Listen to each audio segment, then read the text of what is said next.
Now, when talking about the cerebral circulation, നമ്മുടെ ഹാർട്ടിൽ നിന്ന് ഒരു സ്ട്രോക്ക് അല്ലെങ്കിൽ ഒരു കോൺട്രാക്ഷൻ കൊണ്ട് ഇറങ്ങി വരുന്ന blood, that is the cardiac output. ആ കാർഡിയാക് ഔട്ട്പുട്ടിൽ ഉള്ള ബ്ലഡിൻ്റെ 15% ബ്ലഡും ബ്രെയിനിലോട്ടാണ് സപ്ലൈ ചെയ്യുന്നത്. ഇത് സപ്ലൈ ചെയ്യാനായിട്ടുള്ള കാരണം നമ്മുടെ ബ്രെയിൻ സെൽസ് എന്ന് പറയുന്നത് it cannot survive without blood for more than 10 seconds. ആ സെൽസ് മരിക്കാനായിട്ട് തുടങ്ങും. And once the brain cells die they don't have the capacity to regenerate or തിരിച്ച് സപ്ലൈ വരുമ്പോൾ തിരിച്ച്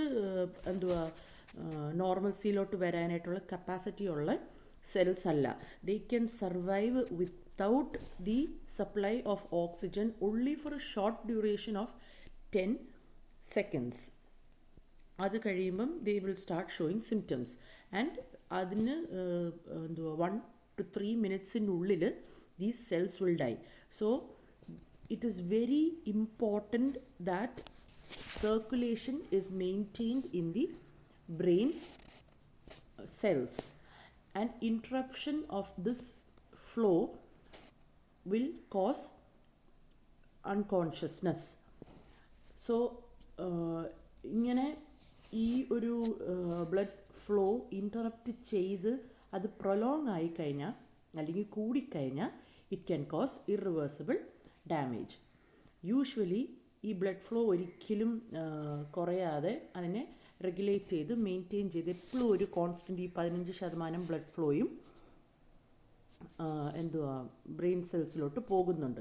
പിന്നെ ഓരോ ബ്രെയിൻ സെൽസിൻ്റെ റീജിയൻ ഓഫ് ആക്ടിവിറ്റിക്ക് അനുസരിച്ച് ദ സർക്കുലേഷൻ പലയിടത്തായിട്ട് കൂടുകയും കുറയുകയൊക്കെ നിൽക്കാറുണ്ട്. But generally the circulation within the brain cells, cerebral cortex and medulla, the full brain is kept constant.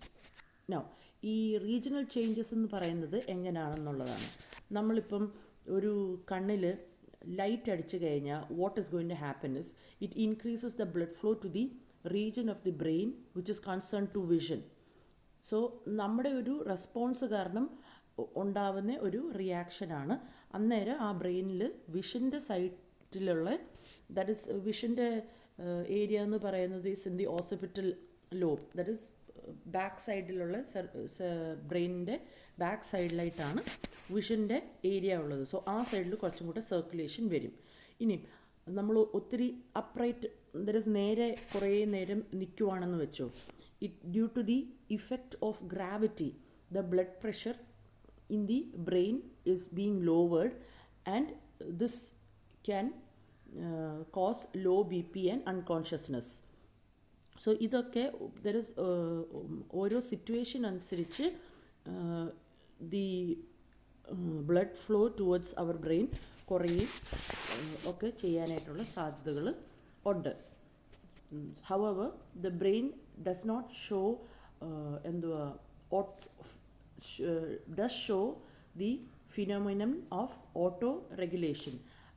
ബ്രെയിനിൻ്റെ supply കറക്റ്റായിട്ട് കോൺസ്റ്റൻ്റ് ആയിട്ട് ഇരിക്കാനായിട്ട് നമ്മുടെ ബ്രെയിൻ നമ്മളായിട്ട് തന്നെ ഓട്ടോമാറ്റിക്കായിട്ട് റെഗുലേറ്റ് ചെയ്യാനുള്ള കപ്പാസിറ്റി ഉണ്ട്.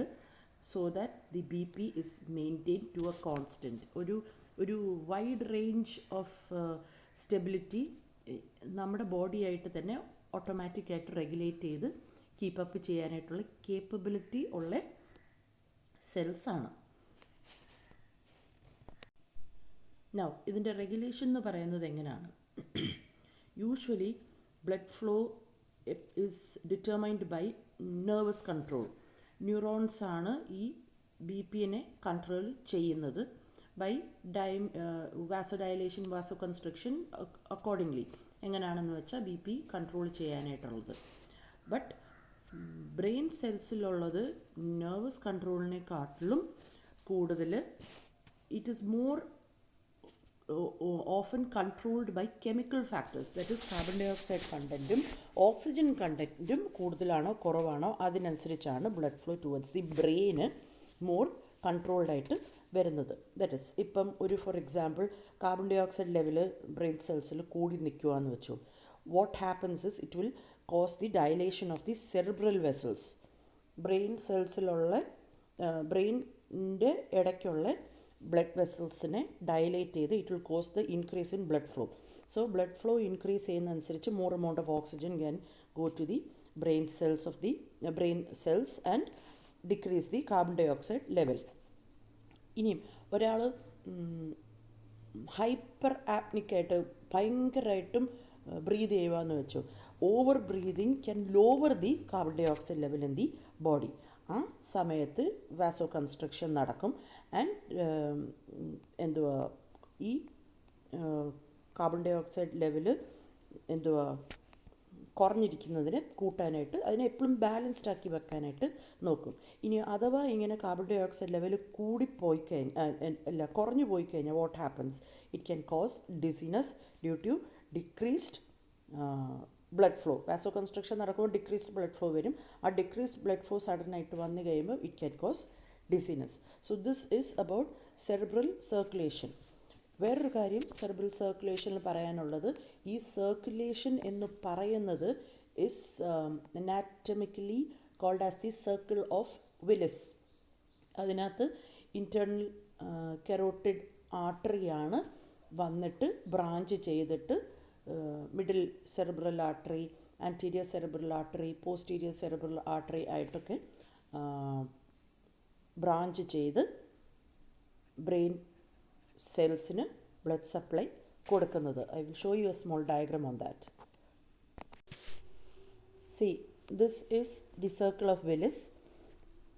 ഈ ഏറ്റവും മുകളിൽ സൈഡിൽ നിന്ന് വരുന്ന രണ്ട് arteries, those are the internal carotid artery. നമ്മുടെ അയോട്ടയിൽ നിന്ന് ബ്രാഞ്ച് ചെയ്ത് വരുന്ന കെറോട്ടിഡ് ആർട്ടറി, റൈറ്റും ലെഫ്റ്റ് സൈഡിൽ നിന്നുള്ള കെറോട്ടിഡ് ആർട്ടറി ബ്രാഞ്ച് ചെയ്ത് ഇൻറ്റേർണലും എക്സ്റ്റേർണലും ആകും. ആ ഇൻറ്റേർണൽ കെറോട്ടിഡ് ആർട്ടറിയാണ് പിന്നെ ബ്രാഞ്ച് ചെയ്ത് മുകളിലോട്ട് പോകുന്ന ആൻറ്റീരിയർ കമ്മ്യൂണിക്കേറ്റിംഗ് ആർട്ടറി, താഴോട്ട് പോകുന്ന posterior communicating artery and parallel ആയിട്ട് പോകുന്ന is the middle cerebral artery. Okay, anterior cerebral artery, posterior cerebral artery and the middle cerebral artery. ഈ ആൻറ്റീരിയർ രണ്ട് സൈഡിൽ നിന്നും വരുന്ന anterior cerebral artery is connected to each other by anterior communicating artery. അതുപോലെ posterior cerebral artery താഴോട്ട് വരുന്നത് is connected by posterior communicating artery. അങ്ങനെ വരുമ്പോഴാണ് ഇതെല്ലാം കൂടി ഒരു സർക്കിൾ പോലെ ഫോം ചെയ്യുന്നത്. So this is the circulation of your brain.